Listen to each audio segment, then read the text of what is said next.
Hiriira goraan. Adeero. Adeero. Hiriira nu duuba deebi'aati. Karaa atillee deebi.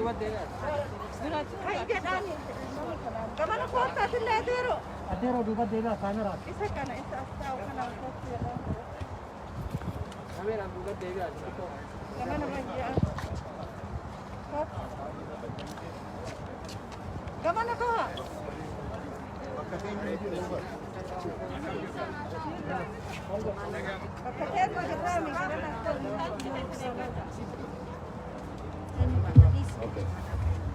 Aye, sagaleen kiyya wayyaa fakkaatti. Isaan lachuutu namoota beeksifamuu qabu osoo hin ta'in yeroo hedduu bakka keenya kana deddeebi'anii nu gargaaranii. Karaa bitaa kiyyaan ta jirtu Senator Terry Giziak jaamti. Isitti aanee immoo kabajamaa Senator John Hoffmani.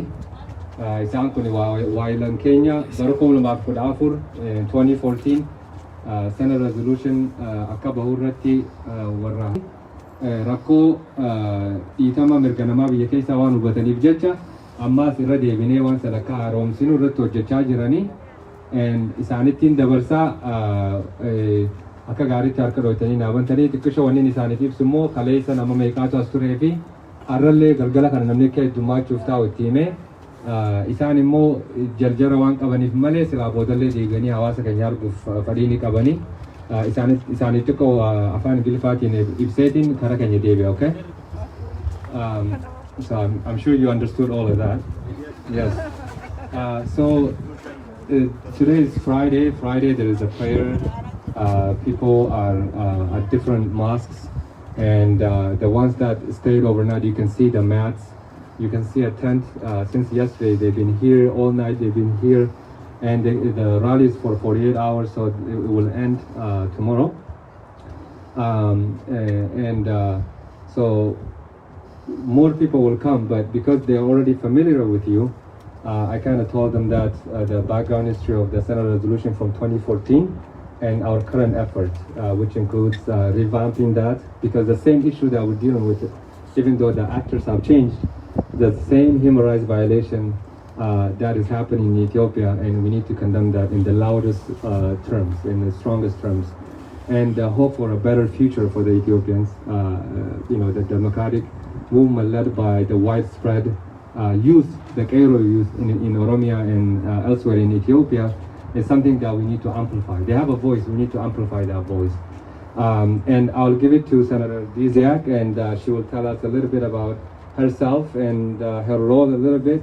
Most of the time you guys address the crowd, but we never get to know as a person who's Senator Giziak and what committee you serve on. And maybe after that you talk about what is important to you and to all of us, which is respect for human rights and good governance in Ethiopia, and the democratic process that we all yearn to see. Well, I'll give it to our Senator. Galatoma. Hi everyone, thank you for being here today, and thank you for letting me join you. As I said, my name is Carrie Dietzig, and I've had the honor and privilege to be the state senator representing Northeast and Southeast Minneapolis. Then I have Cedar Riverside, so I have the East African community in Cedar Riverside and Seward, in the U area and Augsburg area. So I'm very familiar with the East African community there and throughout the state. You're not just in Cedar Riverside. I tell people all the time, you are throughout the state. And so thank you for being here. My grandparents were immigrants from Poland.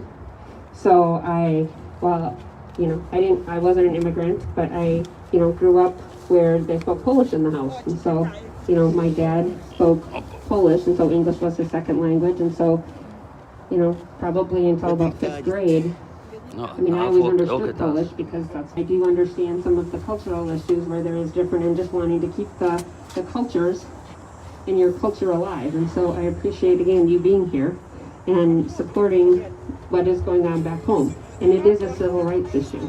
It is a human rights issue. And we need to have fair and ethical treatment of everybody across this world, including Ethiopia, and I think the Romans should be free. no one is free until everybody is free. So again, thank you for being here. I'll give you a little more about myself, just briefly. So you asked what committees we're on.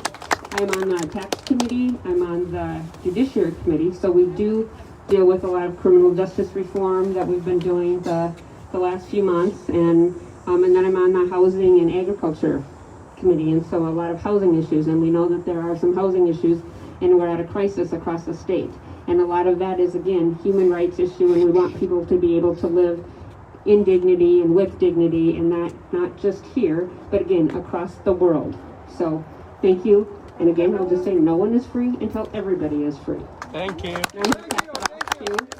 Senator Hoffman. So, Senator Hoffman, one of the things that's chilling about Ethiopia, the country that it's a home for over 100 million people. The people who have been fighting for democratic rights, including Minnesota resident Jawar Mohammed. He was arbitrarily arrested with trumped-up charges. The Kenyan citizen Yasin Juma, who's an independent journalist, also award-winning documentary director. Juma contracted COVID-19 in the prison, and the prosecutors could not prove what he was charged with. Finally, the court system ordered his release on bail. 2 times, the police rounded him up and kept him in jail. But now he's in isolation for COVID, and but a person like Jawar Mohammed, who is physically weak and is sick, has been denied access to medical treatment. As a medical doctor here in the state of Minnesota, my second home away from home, we treat people who are in correctional facilities who come to our hospital, and we treat them fairly, the same way that we treat a CEO or another doctor who walked into our ER or our hospital floor. And in Ethiopia, when you are accused of politically charged charges, sometimes your life is threatened. And when you are sick, they don't even allow you to have the basic human rights of having access to medical treatment. I know Senator Hoffman is a big advocate of healthcare and equality and whatnot. I just want you to also connect that dot. I mean, for the first time, I'm going to say your name right. I used to say Diziak. Thank you, Senator Kerry Diziak. Thank you very much. And so for you, what do you say about the government who is jailing people but denying people having access to medical care? Before Jawar was arrested, there are thousands of freedom fighters who are peacefully struggling, who have been sick in the hospital, in prison, and been denied. We have Minnesota resident Misha Chirri, who moved back to Ethiopia for 2 years ago to rebuild the country. He's an IT genius and a Minnesota resident, and currently he's still in jail. So that's who we're dealing with, but we have hope. We have the people who are putting their lives on a line to bring democracy into Ethiopia. All of us here, including yourselves, are just we are here to amplify their voice. I want you to connect those two dots. Thank you. Thank you, Doctor. Simple answer, it's wrong. It is absolutely wrong what he's doing. Don't you agree with that? Yes. Thank you. Thank you. When the silver medalist did that in the last Olympic Games, Faisa, we came together immediately to know that what he did was going to cause a lot of friction at his home. And he ended up getting a visitor's visa. Kerry Dietzek, myself, there was a bunch of us here that helped with letters to our congressional delegation to get that visitor's visa. And he came back here knowing that the risk he put for his family, but he had to tell the world what was happening. And it was that one instant where one picture sent not just 1,000 words, but 1,000,000 words about how wrong it is to treat people wrong. And that's not okay anymore. And here in Minnesota, we could sit here and argue about these ugly lights that are lining this boulevard. They're round. They should be changed. But you know what's not going to happen, Doc? We could sit here and we're not going to go to jail for doing that, right? The same thing when 85 college students back in 2014 were peacefully protesting human rights. What did the government do to those 85 college students? Shot them dead, and that's wrong. And that's why we were here in 2014, and we stood out here, and I have this flag. And I have this flag because of the pain and suffering in 2014 that was occurring. This place was full of people. And the people that were here were my neighbors, my friends. I counted on so many of them that I knew by name. My name is John Hoffman. I live in Champlin, Minnesota. I represent Brooklyn Park, Champlin, and Coon Rapids in the Senate for Minnesota. And I'm going to be there next year, and we will continue to fight for the human rights that Kerry Dietzig talks about and Dr. Absa talks about. So, it's wrong what he's doing because he came to Minnesota. I was on the tarmac when the plane landed, and he came down and embraced us and said, beautiful Minnesota, look at my Oromo people, look at my Ethiopian nation. Everybody's here in Minnesota. It's beautiful, right? Those are false words. What he meant was nothing. Yeah. So we're going to do this. Senator Dietzig has revived the 2014 resolution that I was author on, and we're going to send that forward to our congressional delegation. Plus, Representative Mohammed Noor right now is working on a letter that is going to be signed by all of us as well, that we're going to follow that up to make sure that there's some follow-through on that. Because Kerry Dietzig is right. When you don't have human rights, you don't have human rights. Human rights is a basic right. Don't we agree with that? Yeah. Agreed. So, keep telling this story. I am so sorry what's happening. I am absolutely sorry. To read this story of women that are being held. For what reason? Nothing. People that are dying, children that are dying. Why? Because they want to have a voice in democracy. That's not a crime, folks. And with that, we say, we stand together. Yes. Thank you. Thank you. I'm with you. Kerry's with you. Thank you for your patience. Thank you. We will get this. We will achieve freedom, and we will achieve human rights. We have to continue. Senator, Yes. one thing I remind you. The Ethiopian constitution is based on federalism. Yes. The current Ethiopian government, army, and the inciting other ethnic group upon the Oromo and the killing the Oromo people, and they starting ethnic cleansing in Ethiopia. U.S. has a moral responsibility, to intervene. He brings from Ethnic Eritrea. cleansing like Rwanda. Thank you. Thank you very much. Yeah, I think. Thank you. I just want to say something. We are together for a long time. Me and you, including Jawar, we welcome the Prime Minister of Ethiopia to Minnesota. Yep. 2018. I'm glad you stand with us. The Prime Minister, he welcomed Jawar Mohammed to prison. They poisoned him. Be with us as usual. Stand with us until the end. You are, the leader from the beginning until now, standing, with us. I do really appreciate you by the name of Oromo people. Thank you. Thank you. Yeah. Thank you. Just I want to remind you that we welcomed the Prime Minister. I remember when he ran from the plane, how he was eager to see Jawar and shake Jawar's hand. Today he poisoned him.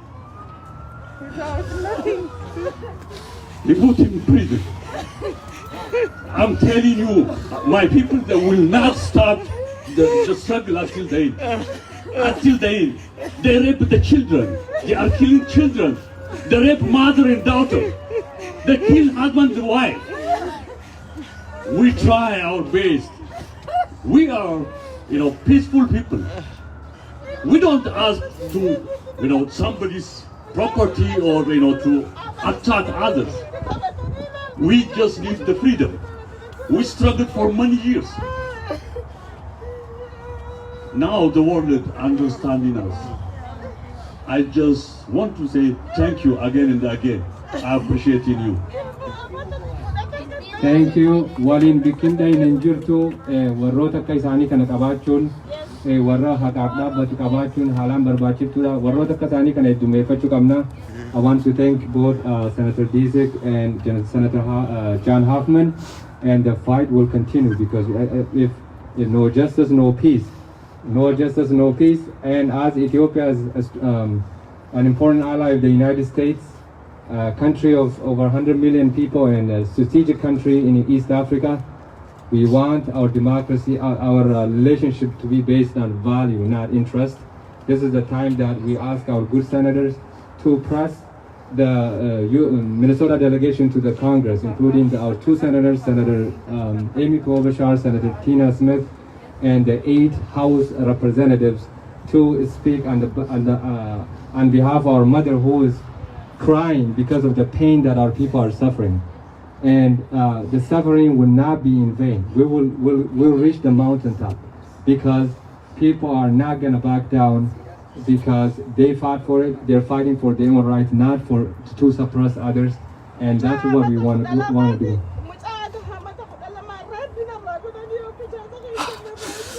So this mother is crying because something that's unheard of in that country. A 12-year-old boy was raped by the soldiers, and that's how painful is that. In a society that we come from, things like that are very unheard of and very painful. And that is what pains our mothers here. That's what pains our sisters and all of these people who are stranded here despite COVID, because we have more COVID. COVID is killing the world, yes, but the Ethiopian security force is killing more innocent life every day. So we rather risk our health and life to be here and be their voice than be at home and crying. So that's what these people have chosen to come out and support the movement back home, and also to appeal to you to work earnestly and urgently to finish this, because it is really, really important. It's 3 days only. They can it's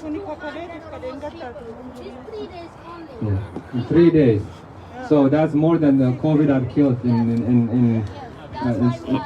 yeah. So the struggle will continue until all of us are free. And we want also not just the issue back home that has been plaguing us. We want our people to also get involved in the political process here in Minnesota, so they are the fabric of Minnesota. So they are their voices are not just from the sideline, but from the halls of Congress. And we want that to be inculcated into the young minds that are here.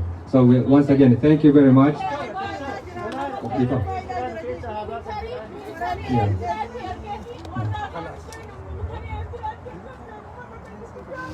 Yeah. Yeah. So we know that Minnesota is a farming state, and so is our country. 80% of the people are live on farmlands, and the military is deployed in all corners of Oromia. And our sister is saying the military is targeting anybody that's moving around, but not only the Ethiopian military, but Prime Minister Abiy is the Nobel laureate for 2019, right?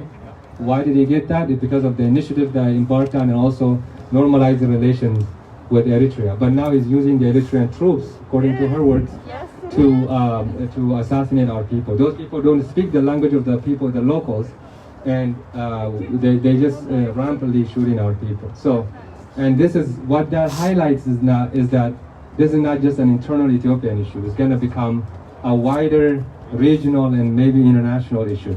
So what she's alluding to is that we need to take this very seriously, and also make sure that our delegation in Washington understand the gravity of the issue, which can engulf not only the regional players there, but also being proximal to Middle East, and also Ethiopia being the gateway to Africa.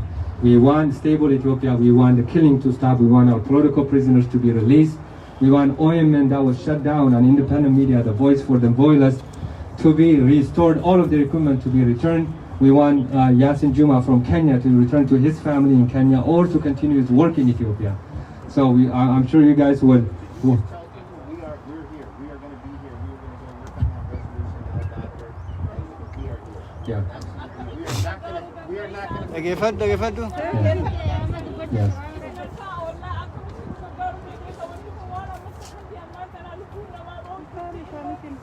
Yeah.